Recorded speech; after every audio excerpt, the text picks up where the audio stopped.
Hello and welcome everyone. कैसे हैं आप सभी? आशा करता हूँ स्वस्थ होंगे, मस्त होंगे और अपने सक्सेस की जर्नी में बेस्ट होंगे। तो दोस्तों, स्वागत है आप सभी का एक नए एपिसोड में, एक नए लेक्चर में। जैसा कि आप जानते हैं, हम लोग डिस्कस कर रहे हैं रिसर्च मेथोडोलॉजी एंड स्टैटिस्टिक्स के अंतर्गत मेथड ऑफ रिसर्च। ओके, ये है यूनिट सेकेंड, हमारा यूजीसी नेट साइकोलॉजी पेपर 2 का यूनिट सेकेंड है। और यूनिट सेकेंड के अंतर्गत हम लोग डिस्कस कर रहे हैं मेथड ऑफ रिसर्च। इसके बेसिक कंसेप्ट के बारे में, टोटल कंसेप्चुअल फंडामेंटल को हम लोगों ने फर्स्ट लेक्चर में डिस्कस कर लिया है। फिर इसके बाद हम लोग इसका एक और लेक्चर शूट किया है जिसमें फंडामेंटल बेसिस पे क्वेश्चन थे, फैक्चुअल बेसिस पे क्वेश्चन थे कि मेथड ऑफ रिसर्च में से जितने टाइप्स के मेथड ऑफ रिसर्च होते हैं वहां से किस किस तरीके से क्वेश्चंस आ सकते हैं फैक्चुअल बेसिस पे। वो सारी चीजें हम लोगों ने एमसीक्यू एपिसोड नंबर फर्स्ट में डिस्कस कर लिया है। उसका link description box I button में मैं दे दे रहा हूं, वहां से आप उस एपिसोड को देख सकते हैं और अपनी अंडरस्टैंडिंग को डेवलप कर सकते हैं। जैसा कि हम जानते हैं, मेथड ऑफ रिसर्च डिस्कस कर रहे थे हम लोगों ने। बहुत सारे मेथड ऑफ रिसर्च को डिस्कस किया था, जिसमें बहुत तरीके के होते हैं, जिसमें आपका ऑब्जर्वेशन होता है, सर्वे एंड इंटरव्यू क्वेश्चंस आ जाते हैं इसके अंतर्गत, एक्सपेरिमेंटल मेथड आ जाता है, क्वासी एक्सपेरिमेंटल आता है, field study, cross culture study, phenomenology, grounded theory, focus group, narrative, case study, ethnography. ये सब इंपॉर्टेंट मेथड ऑफ रिसर्च है जो कि डिफरेंट डिफरेंट कंडीशंस में इसका इस्तेमाल किया जाता है अकॉर्डिंग टू डिमांड। ठीक है, और सबकी अपनी अपनी स्पेशलिटी है और सब अपने अपने मतलब कल्चर के अनुसार या सब अपने अपने सिचुएशन के अनुसार अपनी मतलब कि इनका इस्तेमाल किया जाता है और रिसर्च को कंडक्ट किया जाता है एक ऑपरेशनल वे में। ठीक है, तो चलिए इस एपिसोड में आगे बढ़ते हैं और समझते हैं कि एग्जाम में कैसे कैसे क्वेश्चंस यहाँ से आ सकते हैं, उस चीज को डिस्कस करते हैं। तो दोस्तों, अगर आप कोच नीतीश कुमार चैनल पे नए हैं तो कोच नीतीश कुमार चैनल को सब्सक्राइब कर दीजिएगा, दोस्तों के पास शेयर कर दीजिएगा। ठीक है, क्योंकि गाइस अभी जो चैनल है न्यू चैनल है, तो अपना प्यार बनाइए, इस चैनल को सपोर्ट करिए। ठीक है, यहाँ पे आपको all about net psychology paper 2 के बारे में नहीं देखने को मिलेगा। यहाँ पे नो मतलब कि हम लोग किसी भी बकवास चीजों को नहीं करते हैं। यहाँ पे सिर्फ आपको साइकोलॉजी से ही रिलेटेड आपको लेक्चर्स मिलेंगे। और अगर आप पोएट्री में इंटरेस्ट रखते हैं, चूंकि मैं पर्सनली पोएट्री में बहुत इंटरेस्ट रखता हूँ, राइटिंग में इंटरेस्ट रखता हूँ, तो उससे रिलेटेड आपको एक्टिविटी देखने को मिल जाएंगे इस चैनल पे। ठीक है, सो चलिए आगे बढ़ते हैं और हम लोग उठाते हैं फर्स्ट नंबर क्वेश्चन। और फर्स्ट नंबर का जो हमारा क्वेश्चन है वो है असर्शन एंड रीजन टाइप का क्वेश्चन, जिसे हम एग्जाम में AR टाइप भी बोलते हैं। और एग्जाम में कहीं ना कहीं आपको 2 से 4 क्वेश्चन आपको देखने को मिल ही जाएंगे। सो इसके पहले मतलब सॉल्व करने का तरीका क्या होता है? सिंपल, इसमें कुछ नहीं करना रहता है। इसमें 2 फैक्ट दिए रहते हैं, जिसे हम पहले को कहते हैं असर्शन और दूसरे को कहते हैं रीजन। सो पहला असर्शन यहाँ पे क्या दिया है?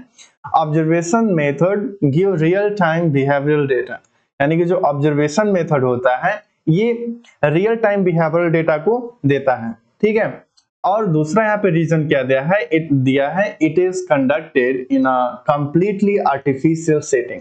ठीक है, तो यहाँ पे अगर इसकी बात करेगा इस, तो ऑब्जर्वेशनल मेथड जो होता है हमेशा रियल टाइम बिहेवियरल डेटा को देता है, वो भी नेचुरल सेटिंग में देता है। कहाँ देता है? नेचुरल।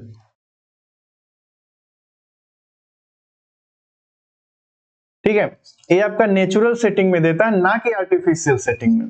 ठीक, क्योंकि फील्ड स्टडी जो ऑब्जर्वेशनल मेथड जो होता है, इसमें जो रिसर्चर्स होते हैं कहीं फील्ड में जाते हैं, ठीक है, किसी कल्चर में इनरोल करते हैं, किसी ग्रुप्स में जाते हैं, और वहां पे जो पार्टिसिपेंट्स होते हैं उनको रियल टाइम में उसको ऑब्जर्व करते हैं, रियल टाइम एक्टिविटी को ऑब्जर्व करते हैं। वहां पे किसी भी प्रकार का आर्टिफिशियल चीजों को क्रिएट नहीं किया जाता, जो नेचुरली है उसी तरीके से रिसोर्सेस उनको ऑब्जर्व करके डेटा को कलेक्ट करते हैं, फिर इसके बाद एनालाइज करके कंक्लूजन तक पहुंचते हैं।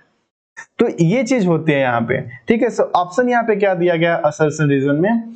ए और आर दोनों सही हैं और आर ए की सही व्याख्या करता है। ये तो गलत है, क्योंकि हमारा आर तो एकदम करेक्ट है। ठीक है, आर करेक्ट है, observation method gives real time behavioural data, ये भी देता है। ठीक है, और नेचुरल सेटिंग में देता है कि ना कि आर्टिफिशियल सेटिंग में।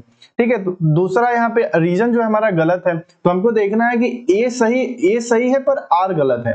ऑप्शन कहाँ पे मिल रहा है? ऑप्शन नंबर सी आपको देखने को मिल रहा है, ए सही है और आर गलत है। ठीक है, तो हमारा करेक्ट आंसर क्या हो जाएगा? Option number C is correct answer, क्योंकि जो हमारा ऑब्जर्वेशन मेथड होता है जनरली नेचुरल सेटिंग में होती है, ना कि आर्टिफिशियल सेटिंग में। आर्टिफिशियल सेटिंग में ऑब्जर्वेशन नहीं किया जाता, आर्टिफिशियल सेटिंग में हमेशा एक्सपेरिमेंट किया जाता है। इस चीज को भी आप याद रखिएगा। आर्टिफिशियल स्टडी में हमेशा आर्टिफिशियल सेटिंग में हमेशा एक्सपेरिमेंट को मतलब कि एग्जीक्यूट किया जाता है। ठीक है, तो ये रहा पहला क्वेश्चन। ठीक, समझ में आ गया चीजें। अब चलिए हम लोग दूसरे क्वेश्चन को डिस्कस करते हैं। दूसरा क्वेश्चन यहाँ पे दिया है कि case study method detailed understanding देता है। ठीक, केस स्टडी मेथड जो होता है डिटेल अंडरस्टैंडिंग देता है, केस स्टडी में केवल न्यूमेरिकल डेटा होता है। ठीक, तो ये चीज तो हम लोगों को यहाँ पे स्पष्ट रूप से दिख रही है कि case study is all about understanding deep data होता है। ठीक है, इसमें डीपली हम किसी भी इंडिविजुअल को समझते हैं, उससे उसके लाइफ से रिलेटेड जो चीजें हैं उनको समझते हैं। तो यहाँ पे ये चीज है कि case study method detail understanding देता है, ये आपका करेक्ट आंसर है। ठीक, आपका जो करेक्ट आंसर है यहाँ पे वो है, सॉरी गाइस थोड़ा सा यहाँ पे आपको डिस्टरबेंस देखने को मिल रहा है, तो हम लोग इसमें आगे बढ़ते हैं।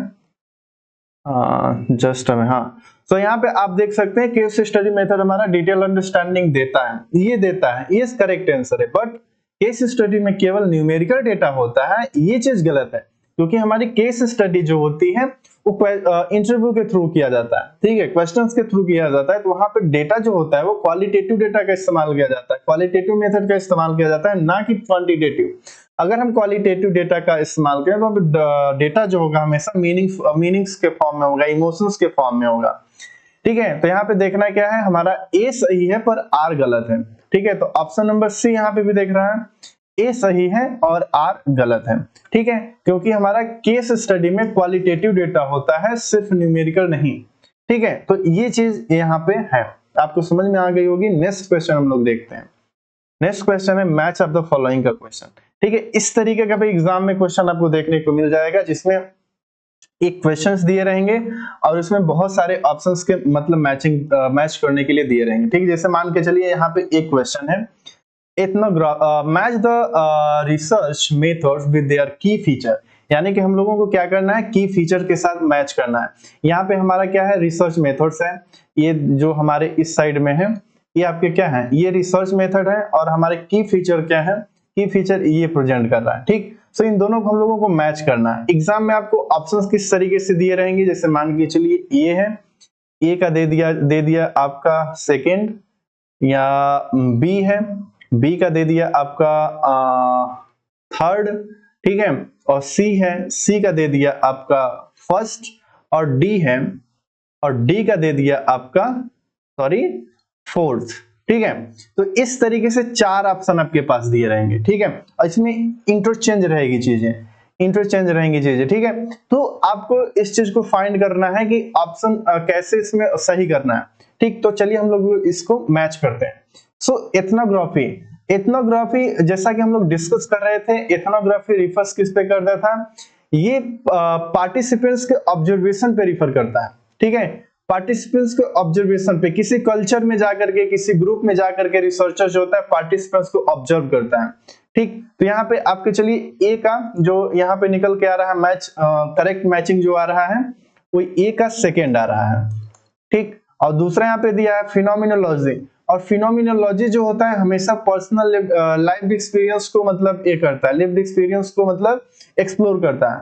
तो यहाँ पे दो बी का करेक्ट मैचिंग आ रहा है, बी का करेक्ट मैचिंग आ रहा है आपका ऑप्शन नंबर थर्ड, बी का करेक्ट मैचिंग आ रहा है आपका यहाँ पे ऑप्शन नंबर थर्ड। ठीक, अब यहाँ पे सी है नरेटिव, और नरेटिव जो होता है हमेशा लाइफ स्टोरीज के ऊपर मतलब रिफर करता है, ये की फीचर है इसके, इस चीज को आप याद रखिएगा। नरेटिव लाइफ स्टोरीज पे मतलब जाता है, तो यहाँ पे सी जो होगा, सी का किसके साथ आ रहा है, सी का आगे आपका फर्स्ट मैचिंग करेक्ट आ रहा है। ठीक है, और डी है सर्वे। अब सर्वे में क्या होता है, सर्वे में स्ट्रक्चर्ड क्वेश्चन होता है। ठीक है, यहाँ पे कुछ क्वेश्चंस स्ट्रक्चर करके दिए जाते हैं, उसी चीज का मैचिंग किया जाता है, और डी का यहाँ पे आ गया फोर्थ। ठीक है, तो मतलब इस तरीके से आपका एग्जाम में इस तरीके से ऑप्शंस दिए रहेंगे। ठीक है, और इसमें से जो भी आपका मैच खाएगा उसी चीज को आपको आंसर दे देना है। तो यहाँ पे आपका करेक्ट आंसर क्या है, ए का सेकेंड है, बी का थर्ड है, सी का फर्स्ट है और डी का फोर्थ है। Each methods is matched with the core characteristics, ये इसके कोर कैरेक्टरिस्टिक्स। आप हमेशा याद रखिएगा कि एथनोग्राफी जो होता है यह पार्टिसिपेंट्स को ऑब्जर्वेशंस होता है किसी कल्चर में, किसी ग्रुप में जाकर के वहां पे उनके मतलब कि लिविंग कंडीशंस को जो भी है उनको ऑब्जर्व किया जाता है पार्टिसिपेंट्स के। और फिनोमिनोलॉजी जो होता है, एक फिनोमिनन जो होता है उसका जो पर्सनल लाइफ एक्सपीरियंस है, जो लिव पास्ट में जी चुका है, उस चीज को स्टडी किया जाता है, उस चीज को एक्सप्लोर किया जाता है। नरेटिव मेथड जो होता है ये लाइफ स्टोरीज को कवर करता है, comprehensive understanding with life stories को कवर करता है, ठीक है। और सर्वे में क्या होता है, स्ट्रक्चर्ड क्वेश्चंस मेथड मतलब होते हैं। जैसे मान के चलिए अभी कुछ दिन पहले अभी भारत सरकार ने क्या किया था, जातीय जनगणना का अनाउंसमेंट किया था, ठीक है। तो उसमें क्या है कि जो मतलब जो सर्वे करने वाले होंगे, जातीय जनगणना करने वाले होंगे, उनको एक स्ट्रक्चर्ड पैटर्न दे दिया जाएगा कि आप जाइए और हर घर में जाकर के इन मतलब कि इन सवालों का जवाब लेकर के आइए। अब उसमें हो सकता है कि आपके फैमिली में कितने मेंबर्स हैं, उनकी क्वालिफिकेशंस क्या हैं, ठीक है, जॉब पर्संस कितने हैं, कितने जॉब गवर्नमेंट जॉब में हैं, कितने प्राइवेट जॉब में हैं, या इस तरीके से स्ट्रक्चर्ड क्वेश्चन को दे दिया जाएगा। आपकी जाति क्या है, इन सब सारी चीजों को भी वो डिटेल मतलब वहां से डेटा को कलेक्ट करेंगे। तो ये चीजें आपको समझ में आ गई, कोई डाउट नहीं है। अगर कोई भी डाउट है तो आप कमेंट बॉक्स में कमेंट कर सकते हैं, ठीक है। सो नेक्स्ट क्वेश्चन की ओर हम लोग बढ़ते हैं और करेक्ट और इनकरेक्ट आइडेंटिफिकेशन का भी क्वेश्चन एग्जाम में आता है। तो चलिए इस टॉपिक से देखते हैं कैसे उठाता है क्वेश्चन। सो दिया है आपका क्वेश्चन नेक्स्ट यहाँ पे, identify the correct statements. Correct statement को आपको आइडेंटिफाई करना है। Field study is done in natural setting, ठीक है। फील्ड स्टडी जो होता है हमेशा नेचुरल सेटिंग में किया जाता है, ये तो हमारा करेक्ट आंसर है, क्योंकि फील्ड स्टडी हमेशा नेचुरल सेटिंग में किया जाता है, ये आर्टिफिशियल सेटिंग में हो ही नहीं सकता है। Phenomenology focus on group behaviour only, phenomenology focus on group behaviour only, so एक करेक्ट इनकरेक्ट आंसर है, क्योंकि फिनोमिनोलॉजी जो होता है इंडिविजुअल के लाइफ एक्सपीरियंस को, यानी जो लिव्ड एक्सपीरियंस है वो जो जी चुके हैं उस चीज को स्टडी करता है। Cross culture study compare behaviours between cultures, cross culture method जो होता है कंपेयर करता है बिहेवियर्स को बिटवीन डिफरेंट कल्चर्स जो होते हैं उनको, मतलब एक तरीके से क्या करता है, कंपैरिजन फॉर्म में स्टडी करता है। तो ये दूसरा यहाँ पे करेक्ट आंसर समझ में आ रहा है। Experimental method does not require hypothesis, ये इनकरेक्ट आंसर है, क्योंकि एक्सपेरिमेंट हमेशा हाइपोथेसिस के साथ ही शुरू होता है, ठीक है। जैसा कि कभी कभी स्टूडेंट्स को डाउट हो जाता है एक्सपेरिमेंट और रिसर्च में क्या अंतर होता है, ठीक है। जैसा कि हम बात करते हैं रिसर्च क्या होता है, किसी भी चीज को जानना, ठीक। जैसे हम मान के चलिए रिसर्च कह सकते हैं, किसी के बारे में जानना चाहते हैं तो हम उसमें क्वेश्चन भी कर सकते हैं, सर्वे भी कर सकते हैं, इंटरव्यू भी कर सकते हैं, ठीक है। तो वो एक तरीके से क्या हुआ, वो डिफरेंट तरीके से हम उसको जान सकते हैं। बट एक्सपेरिमेंट क्या होता है, एक्सपेरिमेंट आर्टिफिशियल सेटिंग में कंडक्ट कराया जाता है और इसके लिए कंट्रोल्ड एनवायरनमेंट का इस्तेमाल किया जाता है, जिससे आउटर एटमॉस्फेयर जो है चीजों को मतलब वेरिएबल्स को अफेक्ट ना करे, ठीक है। तो इस तरीके से एक्सपेरिमेंट और रिसर्च में डिफरेंस हो जाता है। तो ये चीजें होती हैं। तो यहाँ पे करेक्ट आंसर हम लोगों को क्या करना है, आइडेंटिफाई करना है। तो हम लोग यहाँ पे देख सकते हैं ऑप्शन नंबर फर्स्ट हमारा करेक्ट है और ऑप्शन नंबर 3 करेक्ट है, ठीक है। तो यहाँ पे आपका जो ऑप्शन है वो कहाँ पे जा रहा है, हमारा जो ऑप्शन है फर्स्ट सही है और थर्ड सही है। तो ऑप्शन में कहाँ दिख रहा है, ओनली फर्स्ट एंड थर्ड, ठीक है। तो हमारा B is the correct answer, ठीक। तो यहाँ पे हमारा B is the correct answer आ जाएगा, क्योंकि यहाँ पे स्टेटमेंट 2 और मतलब कि 2 and 4 जो है इनकरेक्ट है। और phenomenology focus on individual experience and experiment method need hypothesis, ठीक है, क्योंकि एक्सपेरिमेंटल मेथड में हमको हाइपोथेसिस की जरूरत होती है, जिसके जरिए हम एक्सपेरिमेंट को एग्जीक्यूट करते हैं और उसको अंत तक लेकर के जाते हैं। नेक्स्ट क्वेश्चन है चूज द इनकरेक्ट स्टेटमेंट, ठीक है। यहाँ पे आपको गलत स्टेटमेंट को फाइंड करना है। वहां पे क्या था, वहां पे हम लोग करेक्ट स्टेटमेंट को फाइंड कर रहे थे, बट यहाँ पे हम लोगों को इनकरेक्ट स्टेटमेंट को फाइंड करना है। अब ऑप्शंस देख क्या है यहाँ पे इनकरेक्ट जो ऑप्शंस दिए हैं वो क्या है, interview methods is always anonymous. जो हमारा इंटरव्यू मेथड होता है क्या यह एनोनिमस होता है, तो नहीं, हमारा जो इंटरव्यू मेथड होता है ये एनोनिमस नहीं होता है, ठीक। तो ये हमारा क्या हो जाएगा, इनकरेक्ट करना है तो ये हमारा एक इनकरेक्ट मतलब हो जाएगा, ठीक है। और दूसरा है grounded theory emerge from collected data, ठीक। और तीसरा है narrative research use participant story, ये भी करेक्ट है। Quasi experimental method use random sampling, ठीक। तो यहाँ पे ये एक तरीके से इनकरेक्ट है, ठीक। तो यहाँ पे क्वासी एक्सपेरिमेंटल मेथड में रैंडम सैंपलिंग का इस्तेमाल नहीं किया जाता है। तो हमारा यहाँ पे आंसर क्या हो जाएगा, यहाँ पे हमारा आंसर हो जाएगा ऑप्शन नंबर क्या है, ए, क्योंकि हमारा फर्स्ट यहाँ पे इनकरेक्ट स्टेटमेंट है और 4 इनकरेक्ट स्टेटमेंट है, ठीक है। क्योंकि interview are not always anonymous and quasi experimental doesn't use random sampling, और क्वासी एक्सपेरिमेंट्स में रैंडम सैंपलिंग का इस्तेमाल नहीं किया जाता है, ठीक है। तो ये चीज होती है। नेक्स्ट क्वेश्चन के हम लोग आगे बढ़ते हैं। नेक्स्ट क्वेश्चन यहाँ पे है हमारा, phenomenology research emphasize on how people perceive and experience a phenomenon, ठीक है। तो यहाँ पे ट्रू एंड फॉल्स का क्वेश्चन है। तो यहाँ पे क्या है, फिनोमिनोलॉजी रिसर्च जो होता है वो किस पे जोर देता है कि लोग कैसे चीजों को परसीव करते हैं, ठीक है। और वो चीजें समझने के लिए जोर देता है क्या, हमारा फिनोमिनोलॉजी, ठीक है। तो ये एक तरीके से क्या है, ट्रू है, ठीक। तो यहाँ पे हमारा phenomenology study the lived experience of individuals, ठीक है। तो जो वो जी चुके हैं उस चीज को, एक्सपीरियंस को समझने में हमारा एम्फेसाइज करता है फिनोमिनोलॉजी, ठीक। नेक्स्ट क्वेश्चन यहाँ पे ट्रू एंड फॉल्स ही है। In experimental research researchers has no control over the variables, ये हमारा क्वेश्चन है।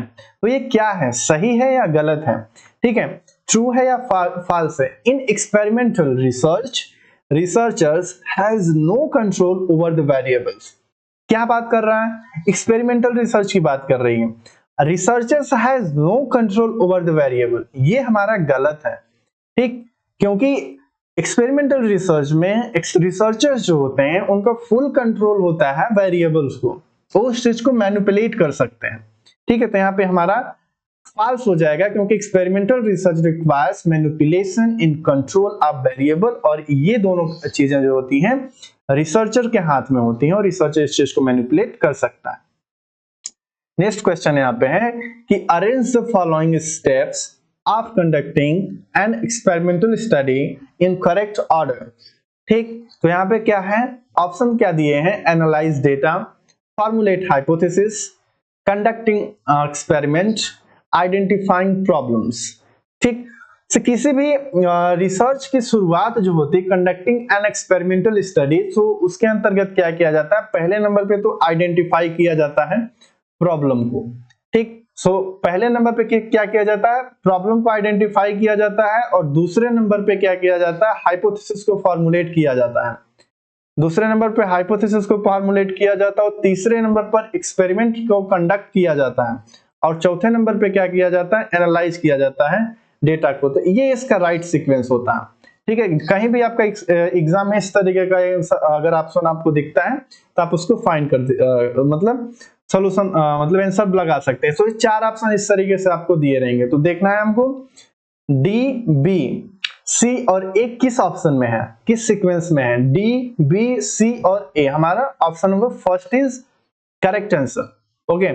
तो फर्स्ट इज करेक्ट आंसर आपको लगा देना है, क्योंकि पहले नंबर पे प्रॉब्लम का आइडेंटिफिकेशन होता है, फिर हाइपोथेसिस फॉर्मुलेट होता है, फिर एक्सपेरिमेंट को कंडक्ट किया जाता है, एनालाइज, फिर डेटा को एनालिसिस किया जाता है, ठीक है। ये एक तरीके से करेक्ट फ्लो होता है एक्सपेरिमेंटल रिसर्च का, ओके। तो ये क्वेश्चंस थे, और एक और क्वेश्चन यहाँ पे है, सिनेरियो टाइप का क्वेश्चन है कि और researchers want to understand how cancer survivors emotionally cope after treatment.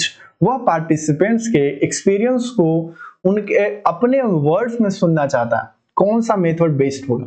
यानी कि एक बात की जा रही है, रिसर्चर्स वांट टू अंडरस्टैंड, एक रिसर्चर है जो कि समझना चाहता है कि how cancer survivors emotionally cope after treatment, कि कैसे कैंसर सर्वाइवर्स जो होते हैं वो इमोशनली अफेक्टेड होते हैं आफ्टर ट्रीटमेंट, कैसे मतलब उस चीज को कोप करते हैं, बाहर निकलते हैं, ठीक है। या पार्टिसिपेंट्स के एक्सपीरियंस को उनके अपने वर्ड्स में सुनना चाहता है, कौन सा मेथड बेस्ड होगा। तो यहाँ पे क्या है कि यहाँ पे सर्वाइवल इमोशनली, ठीक है, तो पार्टिसिपेंट्स को मतलब कि समझना चाहता है, पार्टिसिपेंट के लिव्ड एक्सपीरियंस को समझना चाहता है। तो जैसा कि हम लोग जानते हैं कि जब भी कभी रिसर्चर्स या कभी भी ऐसा कंडीशन है जहां पे इंडिविजुअल्स के या फिनोमिनन के पर्सनल लिव्ड एक्सपीरियंस को स्टडी करने के लिए, समझने के लिए बात की जाती है, तो वहां पे फिनोमिनोलॉजी स्टडी मेथड का इस्तेमाल किया जाता है। तो यहाँ पे आंसर क्या आ जाएगा आपका, फिनोमिनोलॉजी आपका करेक्ट आंसर हो जाएगा, बेस्ट ऑप्शन हो जाएगा यहाँ पे, ठीक है। क्योंकि सर्वे तो फील्ड स्टडीज में होता है, ठीक है, वो नहीं हो सकता, एक्सपेरिमेंट कंट्रोल इन्वायरमेंट में होता है, क्वेश्चनर का इस्तेमाल भी सर्वे में ही किया जाता है, इंटरव्यू में किया जाता है। बट यहाँ पे फिनोमिनोलॉजी जो होता है वो पर्सनल लिव्ड एक्सपीरियंस की ओर रिफर करता है, ठीक है। तो ये आपका करेक्ट आंसर हो जाएगा, क्योंकि फोकस पार्टिसिपेंट्स की लिव्ड एक्सपीरियंसेस पर है फिनोमिनोलॉजी, ठीक है। तो ये बेस्ट मतलब रहेगा। नेक्स्ट क्वेश्चन आपके पास है कि एक कंपनी चाहती है कि वह अपनी 2 अलग अलग एम्प्लॉय ट्रेनिंग प्रोग्राम के इंपैक्ट को कंपेयर करे, ठीक है। उसे रैंडम सैंपलिंग संभव नहीं है, कौन सा रिसर्च मेथड बेस्ड होगा, ठीक। तो यहाँ पे ऑप्शन क्या दिए हैं, क्वासी एक्सपेरिमेंटल, सर्वे, एथनोग्राफी, केस स्टडी। इसमें तो क्या है कि तीनों ऑप्शन गलत हैं, क्योंकि एक कंपनी चाहती है कि वह 2 अलग अलग एम्प्लॉय ट्रेनिंग प्रोग्राम के इंपैक्ट को समझना चाहता है, कंपैरिजन की बात की जा रही है यहाँ पे। उसे रैंडम सैंपलिंग संभव नहीं है, रैंडम सैंपल भी संभव नहीं है, कौन सा रिसर्च मेथड होगा। तो यहाँ पे क्वासी एक्सपेरिमेंटल जो होगा वो करेक्ट आंसर हो जाएगा, ठीक है। क्योंकि रैंडम असाइनमेंट संभव ना होने पर भी कंपैरिजन करने के लिए क्वासी एक्सपेरिमेंटल बेस्ट रहता है, ठीक है। ये एक फैक्ट है, इस फैक्ट को आप याद रखिएगा, ठीक है।